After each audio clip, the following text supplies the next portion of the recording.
Hey everybody, welcome back to my YouTube channel. I am here to review Seeking Sister Wife Season 3, Episode 10, Deeper and Deeper. But before we get to that, I have a question for all of you.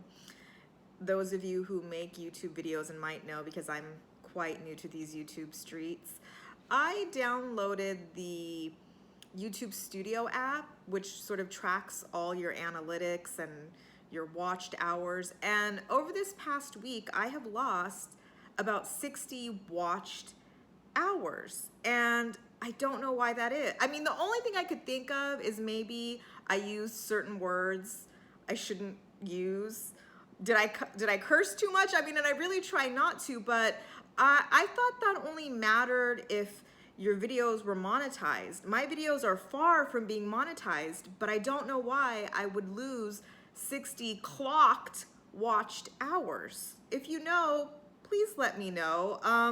Because, it's really exciting when you see like, oh, your numbers going up, and then just kidding, YouTube takes it all away, and I have no idea why. And when I try to Google, like, why has my watched hours gone down? I think it thinks I'm asking, like, why has your viewership gone down? And it's like, because your videos suck. No, that's not what I'm asking. I'm asking, why have already watched hours been deducted from my counter? Does that make sense? If you know, please let me know. I'm just curious. I just want to know. But in the meantime, I will refrain from saying certain words just in case. So anyway, let's get into the episode. Again, it's episode 10, Deeper and Deeper. We get an update on all the couples. It's a really sort of a boring episode. So let's just get the real nothingness out of the way, the Joneses. So Sidian and Alexandra's date is over. Sidian comes inside to sort of fill Tasha in on what happened. She can't wait to hear all about it. He tells her he had fun. She asks him if they kissed. He says no, but he really just wants to share his concerns about Alexandra with Tasha, and she's like, okay, bring it on. He tells her, number one, that, Alexandra just really isn't keen to the whole motherhood thing, which is fine in terms of her not wanting to have her own children, but he does himself already have 3 children, 2 of which live with him. And so that if Alexandra was really going to come into the family, she'd have to take on some type of mother figure role in the house. And it's concerning that she really doesn't seem to want to, but Tasha can kind of understand. She can relate because that's how she felt when she first came into the family. She wasn't necessarily ready to take on any type of mother role, but it kind of grew on her when she got to know the kids, and maybe that's all Alexandra needs, is to kind of just to get to know the family. But the other concern is that he shares with Tasha is that Alexandra's also dating other men. She's got other guys on the roster that she's really not ready to let go of. And again, for right now, that might be fine, but it really doesn't gel with their ultimate goal as a family, which would be Sidian, the one husband, and the multiple wives. So Sidian suggests maybe all 3 of them having a date. He doesn't necessarily want to give up on Alexandra yet because he sees that she's adventurous, and she also really still wants to get to know Tasha. I think they're still really trying to like force this relationship. I think Alexandra's really made it clear she's still all about that single life. She's happy to be dating multiple men, which is fine. That's no judgment. She's not ready for motherhood. She's barely able to take care of herself. Again, no judgment. But I just don't think she's really what they're ultimately looking for. I think they could have fun with her, date her, but ultimately like settle down, I don't think so. But we're gonna see their triple date next week, and I guess we can talk about it more then.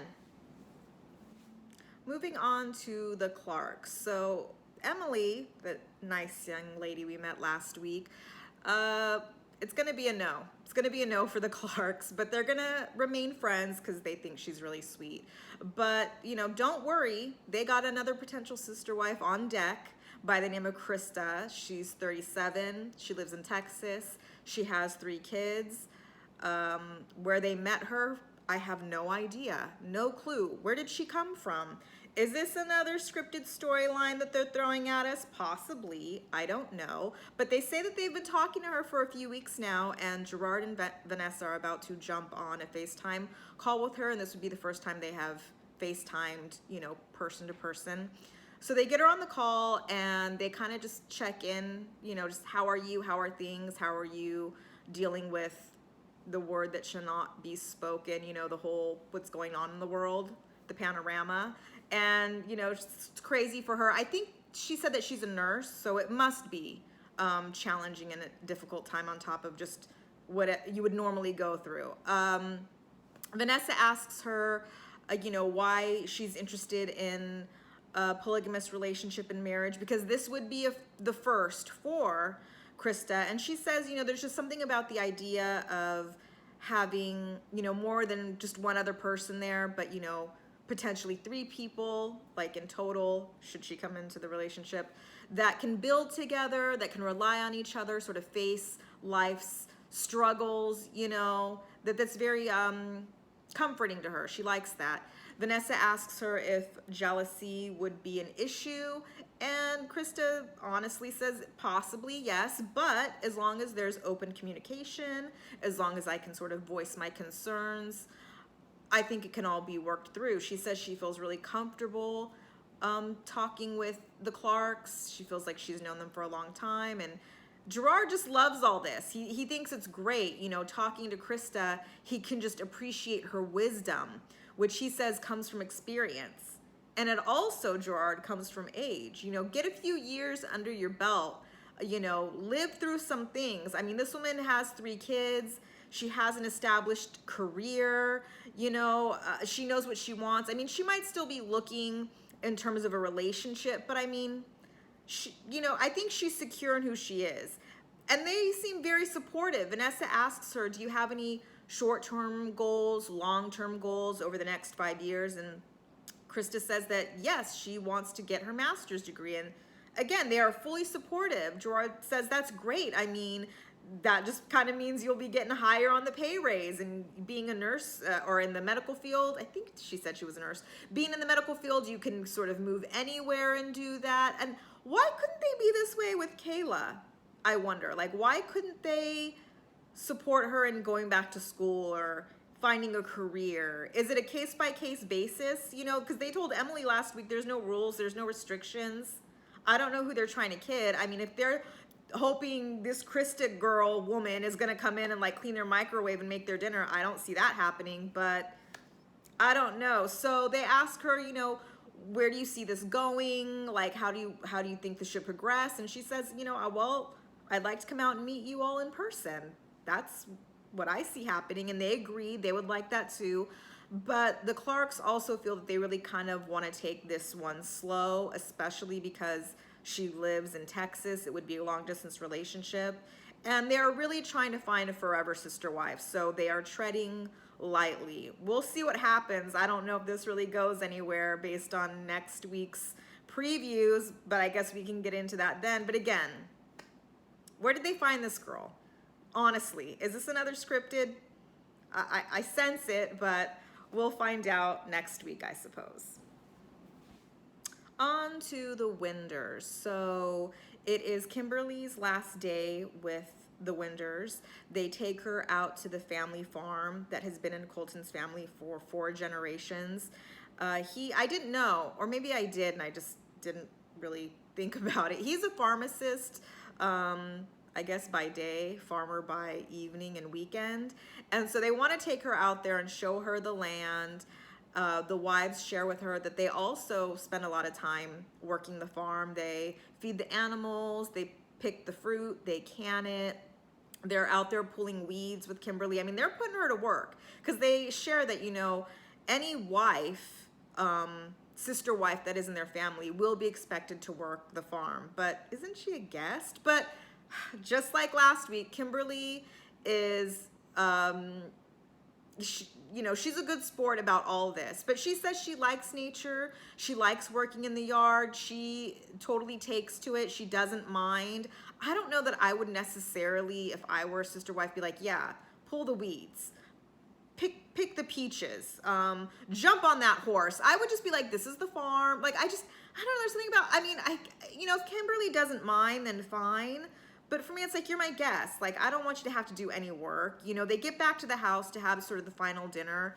you know, they have her making cookies. And then, side note, Sophie was like stirring. It looked like she was making like frosting to like frost cupcakes or something. But then that bowl of blue frosting, I don't know what it was on the table. What was that they were eating? I am curious. So they decide to grill hot dogs on the barbecue. It's really hot. They wanted to do it outside, but it's like 110 degrees. So Colton like grills the hot dogs. You know, it's a real just sort of down home dinner this time. Another side note, I do not like, I love Thai food. I hate hot dogs. Had a bad experience like as an 11-year-old and haven't had one since, and I'll just leave it there. Anyway, they're sitting around the table. It's their last dinner, sort of their last chance to have conversation.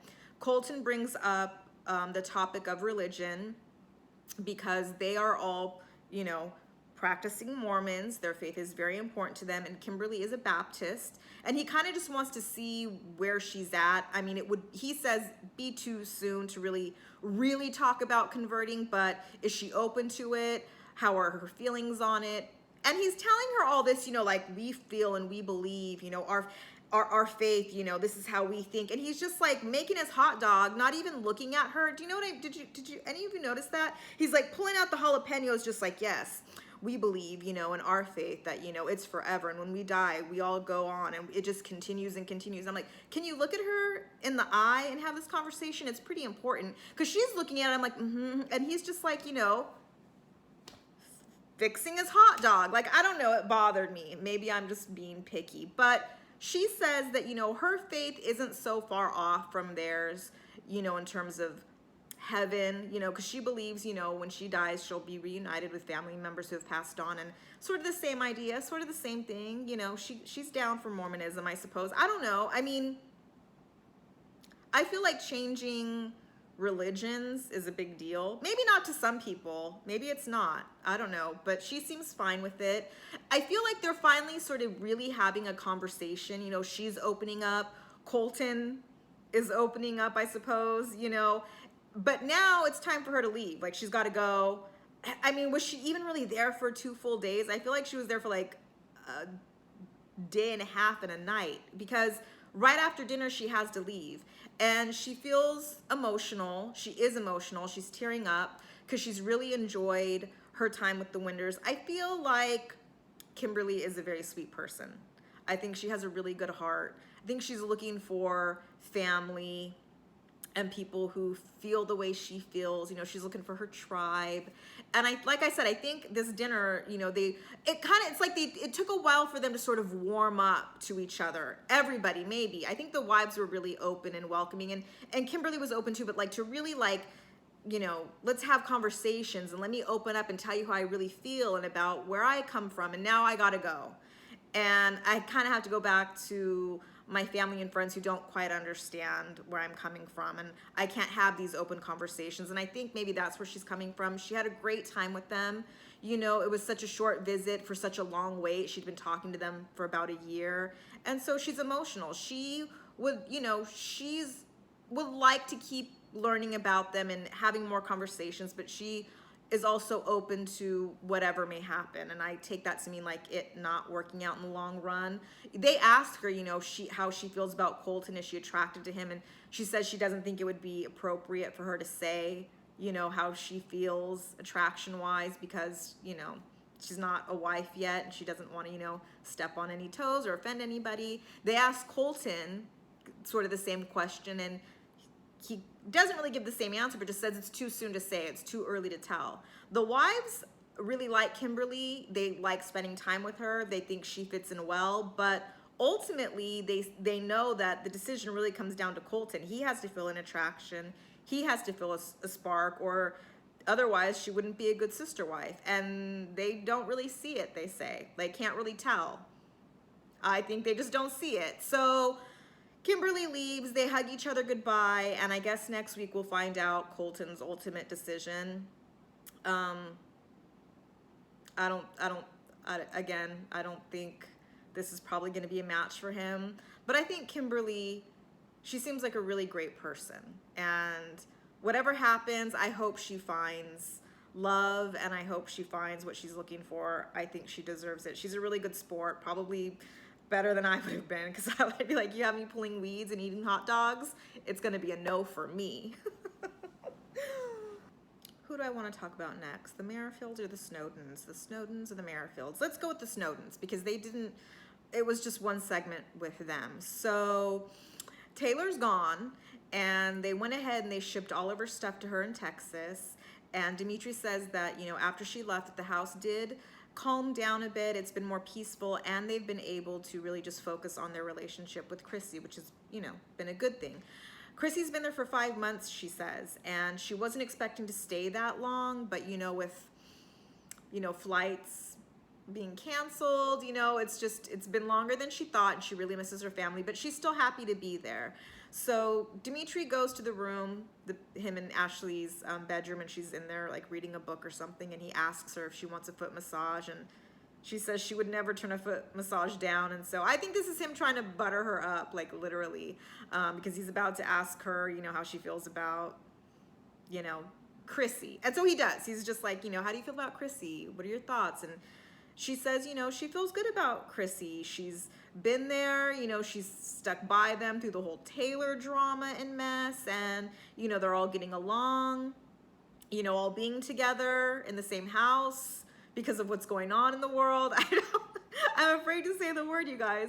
And so she asks Dimitri, like, what do you think? And he says, you know, like, oh, well, you know, Chrissy's everything. She's damn near perfect. He loves her. You know, the attraction is crazy, obviously, but it's more than that. You know, they all connect. They all jive. It's all, you know, it's all working out so well. And so he asks Ashley, you know, what do you think about me making it official and me asking Chrissy to marry me? And he is just like beaming. He is just like smile. And she's sitting there, you know, and she says, you know, it's not that it's Chrissy, because she thinks, you know, Chrissy is great, but they've been down this road before, you know. Not too long ago, they had a big old wedding with Vanessa, and Ashley says, you know, and, you know, a few months later, she left. And I said, a few months? I thought it was like a few days later, but, you know, tomato, tomato, whatever. So she's hesitant to sort of, you know, kind of go down that path again, but she does think that Chrissy is sort of worth that risk. But then Dimitri asks her, well, you know, how do you feel about her being like the official Mrs.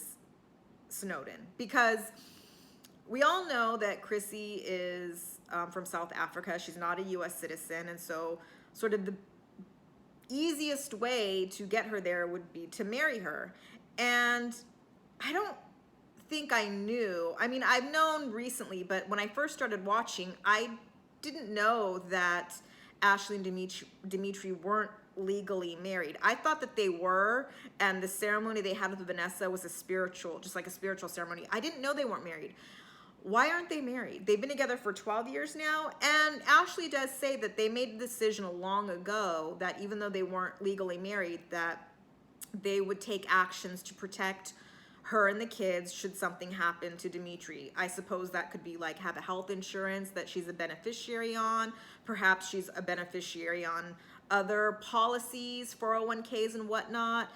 Maybe her house, her name is on the deed to the house, things like that, I'm sure. But I wonder why then did they never actually get married? If anybody knows, please let me know.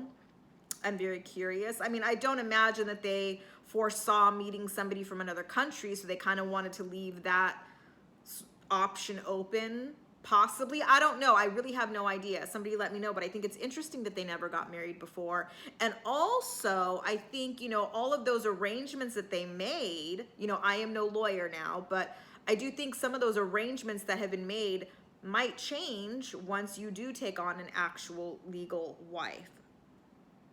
To some degree, I think. But I don't think that Ashley's really worried about that. I mean, at least that's not the impression she gives. I think what she's more concerned of is the perception that the legal wife is sort of the one that matters. That's the one that counts. That's the one that's the number one. And, you know, she doesn't really see it that way, but she could see how other people might, and that might, I don't think it would be an issue. Like, who cares what people think? But I mean, we all have a lot of thoughts these days regarding the Snowdens, but she thinks Chrissy is worth every risk, you know.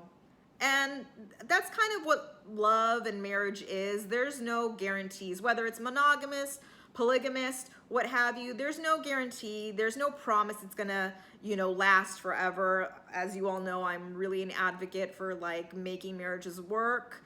But they don't sometimes. Relationships don't work. But, you know, that's the thing about love is, you know, you're risking your heart and you're risking your heart getting broken, which she says happened with Vanessa when she left. So I guess we're going to see the proposal next week. I think we all know what happens. I mean, we all know what's going on. So I guess we'll see that mess next week.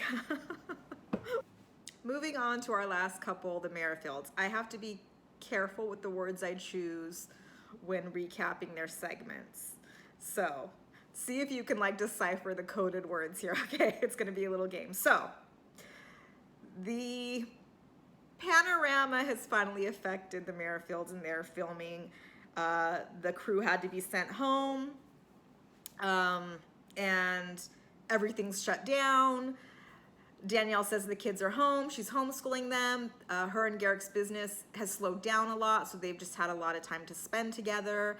And she says it's brought them closer as a couple, closer together. Okay, that's good. But then they also shared that Roberta reached out to them and told them that she tested positive for the thing that shall not be named, if you know what I mean. So it's not funny. It's not funny. It's not funny at all. But she does tell them that she didn't have to go to the hospital, but what she did have to do was go to a cousin's house to recover because she lives with her mother who's elderly and highly susceptible to the thing that shall not be named, if you know what I mean. So at the cousin's house, though, there is no Wi-Fi, cell reception is, you know, shit. They can't get a hold of her. She's having trouble making calls. She sends few text messages, barely any pictures. There's really not a lot of communication, and they're worried. They're worried about her health, if she's doing okay. You know, Danielle's emotional about it. She wishes she could just give Roberta a hug. And all of this for Garrick has put life into perspective of how life is short and tomorrow isn't promised and we just have to keep on living. So he's decided that the best thing to do is sort of scrap wedding plans because, you know, all that's going on in the world has sort of slowed everything down, especially in terms of like getting visas and approval. So forget the wedding for now. We're going to backburn that. And in the meantime, he's going to go to Mexico. I don't know if Danielle is as well. They didn't say, but he's going to go to Mexico to meet up with Roberta so they can get together and like have a baby, you know, get her pregnant. Is that the best idea? I don't think so. And I do believe that Danielle realizes that this is a bad idea, but she doesn't just outright say it. Instead, she sort of placates the situation by telling Garrick, you know, let's really just think about this and talk about it some more because this is going to affect us and the kids and we don't want to make any wrong decisions. But again, Garrick thinks, you know, hey, like we can't stop living our life, you know, we just have to keep moving forward. And Danielle just sort of relents, like, yeah. So super sister-in-law Samantha comes over for a visit and she brings beef stroganoff, which is one of my favorite comfort foods. I don't make it, but my sister does, and I love it like on a cold day, but I digress. She comes over to visit. Garrick's gonna go work out, and her and Danielle are just gonna talk and catch up because they haven't seen each other since, you know, Danielle and Garrick came back from the trip. So Danielle basically fills her in on what's going on, you know, that Garrick is planning to go to Mexico so that he and Roberta can have a baby, get together. And Samantha, you know, God bless her, because she says what we all think.